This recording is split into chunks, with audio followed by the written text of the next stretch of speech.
These are exciting, significant times in the law with regard to the regulation of professions and specifically the regulation of accountancy.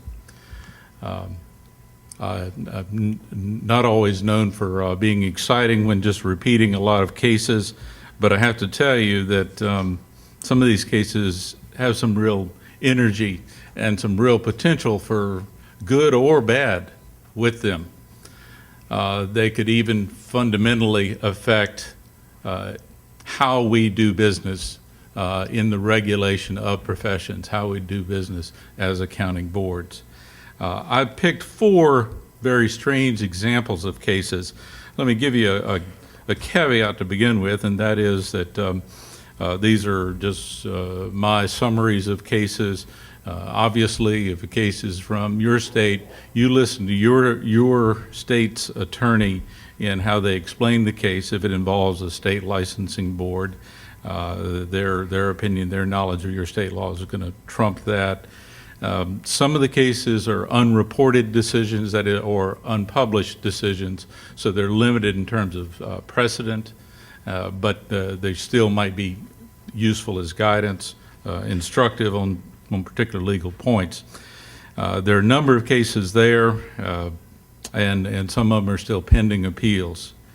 The 4 highlighted cases I'll get to in just a moment, but just let me give you a whirlwind tour of the rest of the cases. Without mentioning them by name, they're in the materials, and the materials are arranged different ways.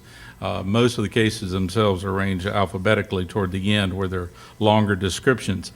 But in this last 12 months period of time, some remarkable things have occurred. Some things that we already knew have been affirmed, but some other interesting developments. One out of Ohio was a case in which the Board of Accountancy was challenged for simply their enforcement manual. The particular respondent attempted to use the wording and the process described in the enforcement manual against the board itself. The board prevailed. The court said that it was just for guidance and therefore not binding. But it's a reminder that we have an enforcement manual out that's available from NASBA. Throughout it says that it is for guidance. It's not supposed to be used as a blunt instrument against the boards. It's just to be helpful. A New York case said that a plea of guilty with regard to gambling promotion served as an adequate basis for the board to deny licensure to an individual where they had pled guilty to that offense. Inasmuch as we have the raffle at the end of each day, we need to bear that in mind. I'm sure that I won't be bothered, and I'll get to win the raffle if you all disqualify yourselves. And I'm certainly not meaning to promote gambling at this moment. Tennessee, the Attorney General there ruled that the state board could set the salaries of staff members, but it would be subject to the oversight of the state official in charge of the state budget.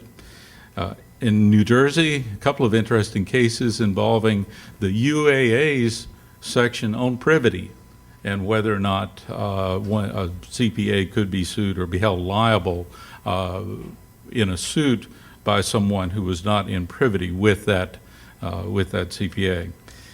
California, the plaintiff was alleging that they had been harmed by negligence, by breach of contract with regard to the defendant CPA firm's use of offshore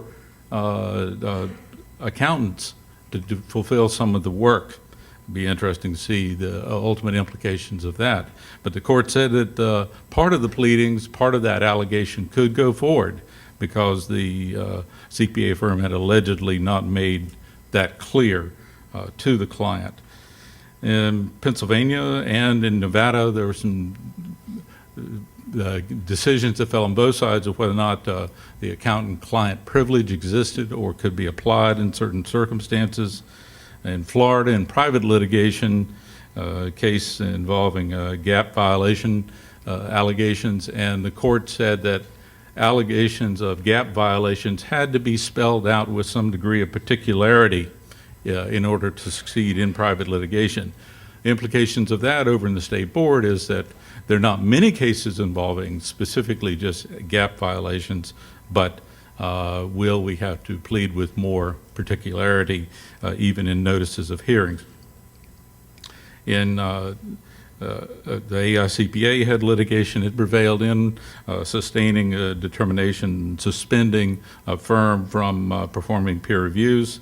And in Iowa also, and this is just the span of the cases, but that was an example where a court ruled that a certified fraud examiner could not be qualified to testify as an expert on accounting issues. Now, that gives you a sense of the range, and that's the moving target of what's going on here. Now, what about the four big cases? The first one, the Johnson v. Hall case.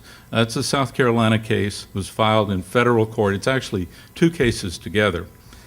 In a sense, I have to say it's still pending because it's now been appealed to the Fourth Circuit. The individual involved in that case it was licensed in another state, at least in Oregon, had an inactive license, had moved and was teaching at a university in South Carolina. South Carolina learned when he signed a government filing that he was still using the CPA title in South Carolina, and so they contacted him saying, you cannot use your CPA title here unless you're registered here.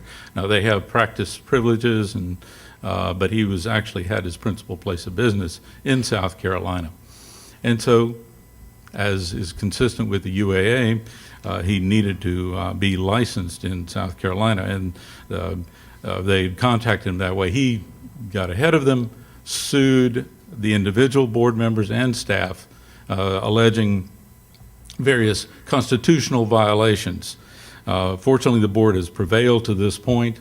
That decision, however, both of those decisions have been appealed to the Fourth Circuit. We'll have to wait and see.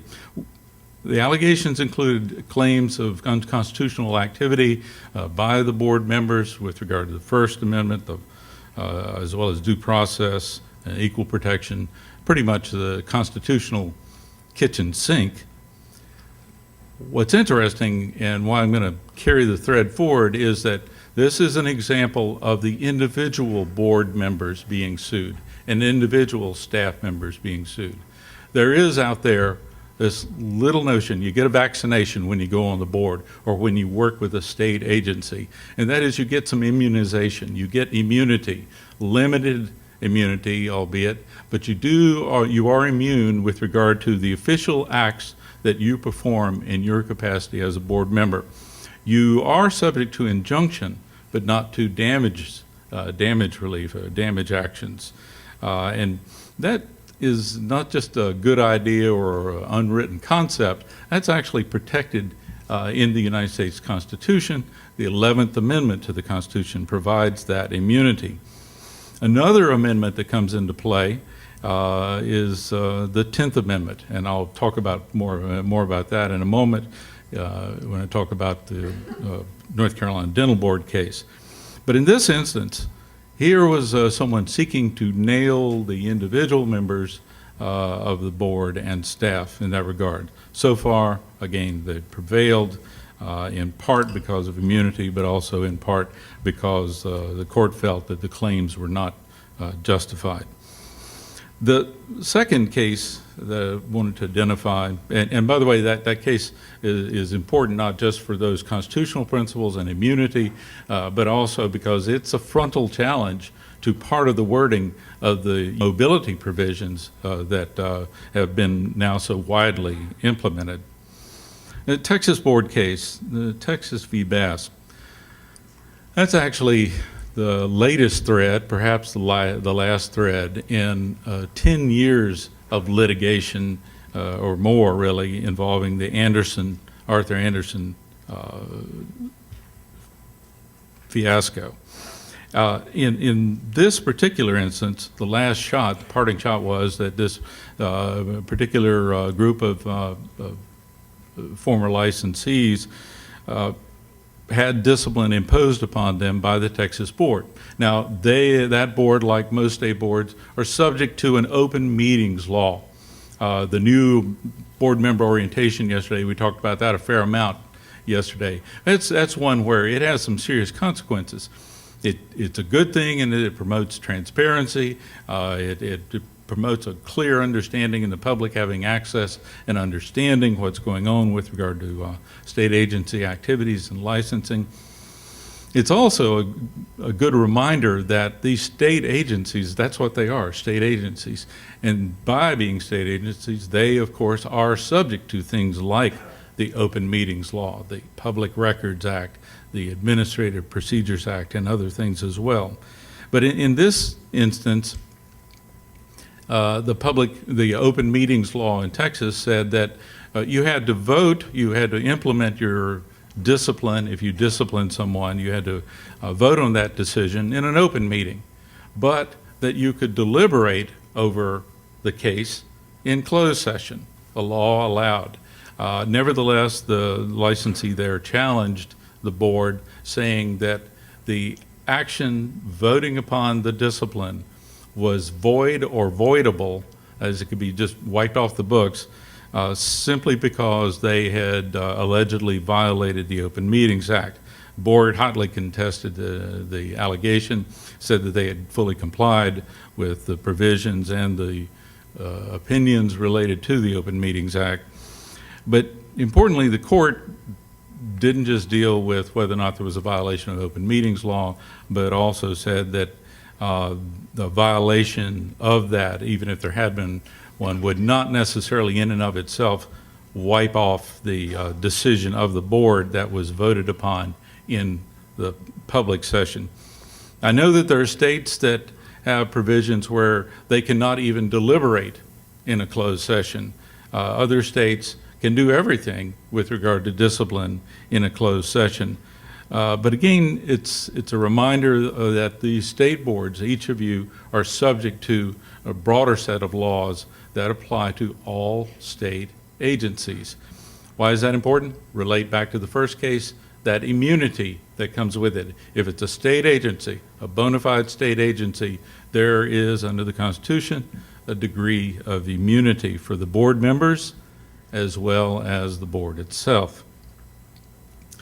Now, some of these can get a little technical. You can say, I'm not sure how this really matters to me or why this is important to me. But the next one, the Edwards versus Gerstein case, was not a CPA board case. It involved a chiropractic board. But the words $6.3 million judgment against the individual members of the board does get my attention. It's an unusual case. Court dealt with immunity there, but it said that the state statute that pertained to this particular board, and it was unique for this particular chiropractic board, had waived immunity because it said that there was only immunity for the board members if their actions were not willful or grossly negligent. Now, good news is that most of the states don't have that statute right now. That could change in the heartbeats of a handful of legislators in various states, I'm sure. But the troubling part of it is that that's a way that the state can give away that immunity, that protection that you have. The problem with the Missouri case, this Edwards v. Gerstein, is that the state did not generally recognize this notion of gross negligence, even though it included in the statute. So there was no definition of what is gross negligence by a board member in conducting an investigation. In this particular instance, I think the details are interesting, and they're in the manuscript that I provided, but they're a little bit aside the point. The real challenge is, how does a board member who is only generally responsible for guidance with regard to an investigation, they're not necessarily out there in the field, they're only telling people to go and interview somebody, how does that person become grossly negligent? And again, probably because of the challenges of not having a definition in common law in Missouri or in statute, the court had to struggle with it a little bit, but determined that indeed in this instance there was the gross negligence. That meant the statute did not provide the immunity that we're talking about here. So anyway, you want to make sure that your counsel in your states look at your statutes and make sure that your immunity is unadulterated, that it's there for you, and then you, this happened to be a statute that was particular to the chiropractic board, but in some states, we've seen this in other legislation that's occurred this year, it can sneak in. It can come in through some other legislation. It can be an add-on, a tag to something that seems otherwise irrelevant. Immunity is not the thing that state execs would wake up in the morning worrying about, but it might be slipped in somewhere else in the law. The provisions in North Carolina, for example, are over in an entirely different chapter from the chapter directly pertaining to just the CPA board. It's out there. There is a cross-reference elsewhere in the law, but it's something you have to watch out for. The final case, I cannot stress enough the importance of it in terms of its implications. This is something I've talked about last year. It's ongoing. It's now 4 years into its process. But it's one in which the Federal Trade Commission brought an action against the North Carolina Board of Dentistry. They even, in their pleadings, failed to use the proper name of the board. It's a state board. It is a state agency. Why is that important? 11th Amendment immunity, but also 10th Amendment. Folks, your boards exist because of the 10th Amendment to the Constitution, which says that unless Congress mandates it or it's otherwise provided in the Constitution, it's left to the states. And so from over 100 years back, the states have been regulating the professions. Have to do it within the white lines of the road, have to observe the other constitutional provisions, due process, equal protection, so forth, free speech. There are certain things that might be subject to antitrust scrutiny, but back in the 1940s, the U.S. Supreme Court said very clearly that there was nothing in the federal antitrust laws that indicated that Congress intended to make those apply to state agencies. That's why that term, state agency, is as important as it is. That's probably why the FTC omitted the word state from its own pleadings. But it proceeded, went through a 2-year investigation before it filed its complaint, filed a complaint in which it alleged collusion on the part of individual dentist members of the board, that there was a market, defined a proposed market therein, and said that they had acted to exclude competitors, intentionally exclude competitors in violation of the federal antitrust laws.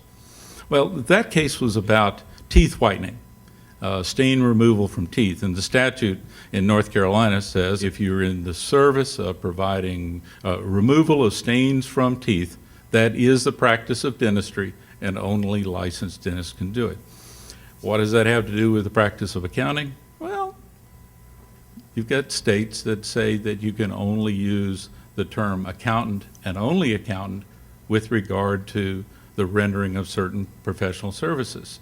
Or you seek to stop someone from using something other than accountant, like a certified account professional, and you send them a cease and desist. Now, is that suddenly going to be subject to federal antitrust scrutiny? What's at stake? Well, violation of the federal antitrust laws is treble damages. If they prove $1 for losing business, they get $3. Individual liability as well as board liability is a potential there. There is also the potential of having the honor of paying the winning side's attorney's fees as well. If you lose, you got to pay the attorney's fees to the other side. So it's a serious matter. It is also a crime. It's a felony under federal law, and it's also a violation of various state laws. But for decades, it's been very clear that these federal antitrust laws were not intended to apply to state agencies such as licensing boards. In Louisiana, Mark Harris's home state, they had won a case in which a licensee, a former licensee, had challenged the actions of the state board under the antitrust laws, and the federal court had said, no, this is exempt. This is exempt from the federal antitrust laws. Many other cases have done that. But the FTC did something that you as state boards can't do. They had a commissioner who led the charge in part, saying in a speech, not only in the United States but overseas, saying, I am the prosecutor and the judge. What's the big deal? Your boards, you know that you can't do that. You can't cross the line. Your prosecuting, your investigators can't do that. But the FTC apparently can, or thinks it can. At the end of the day, they ruled in that case that there was no state action exemption. There was no immunity. They even went so far as to say the board was not a sovereign. And they said that the mere fact that the majority of the board members were licensees made it an ipso facto antitrust conspiracy. Think about that. I think there's only one or two states in the nation that don't have a majority of CPAs on their accountancy board. It's ignore for a moment the pledge that you take to protect the public. Ignore for a moment the obligation that you have to set aside your personal economic interests. You take an oath to that. In many states, a statement has to be read in the record before every meeting. Ignore all of that. The FTC said that was irrelevant. Most intriguingly, the FTC also said that in this instance, public protection, you know that thing we're supposed to be doing? Public protection is irrelevant. Now, stand the irony here, and I'll conclude with this thought, is that the motto, if you look up Federal Trade Commission on their website, their motto is protecting America's consumers. But for these purposes, public protection is irrelevant. The board had a lot of evidence of the danger to the public. You know that you have evidence of danger for the confusion to the public, or where someone is using the CPA title or something mimicking the title, or practicing illegally or engaged. And this doesn't just apply to unauthorized practice restrictions, but it can apply to discipline, because if you're all just potential competitors, and that was what the FTC had defined, because less than a majority of those licensees were even in the alleged business of teeth whitening. But the FTC, well, they were potential competitors. But if it's no longer illegal, then everyone's a competitor. Each of you becomes a potential competitor. Again, the key, the FTC decisions are now on appeal in the Fourth Circuit. We'll watch closely. I'm proud to say that NASBA has been involved in some degree or fashion in the three of the cases that were highlighted here today. Obviously, we weren't aware of until the decision was rendered with regard to the Missouri case in Gersten, but supported the Texas board with amicus, and supported with briefing and other information South Carolina, and then of course were among the number of boards that supported the Federal Association of Boards, state licensing boards, amicus brief in support of the dental board.